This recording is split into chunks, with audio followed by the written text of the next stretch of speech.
Joining us is Steve Dulan, an attorney for the Michigan Coalition of Responsible Gun Owners, and he's in favor of a state bill that would allow concealed weapons in schools and other gun-free zones. So, Steve, obviously you probably have an unpopular position today in the wake of what's happened in Newtown. Well, I don't think we need more guns in the country as such. We've got a lot of guns in the country, and sure, more won't hurt, I suppose.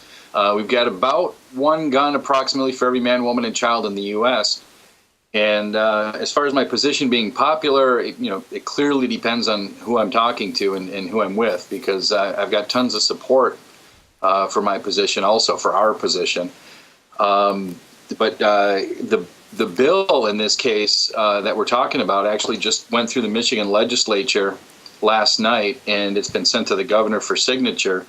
And what it would do is allow those of us who have concealed pistol licenses to take another day of training, more classroom time and more range time, and then we could get an advanced license, essentially, that would allow us to carry in the places that used to be off limits for concealed carriers, licensed concealed carriers. And it's been kind of a strange day for me because sadly I was a little prescient yesterday. I did an interview with a Michigan newspaper, and I used the term mass murder empowerment zones. And then today we have this horrifying incident in Connecticut, and of course it's a tremendous tragedy.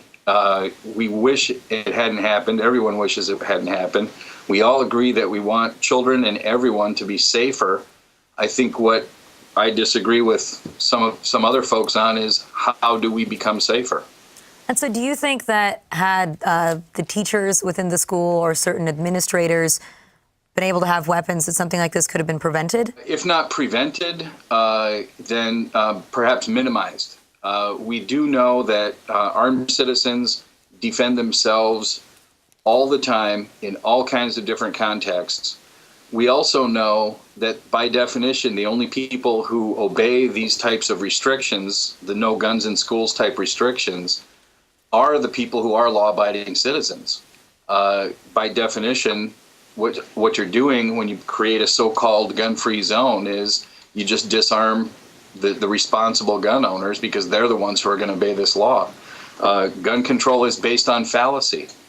That fallacy is that criminals follow the law. I have to ask you, Steve, the gunman today was reported to have used a .223 caliber rifle, although it wasn't immediately clear what type of rifle it was.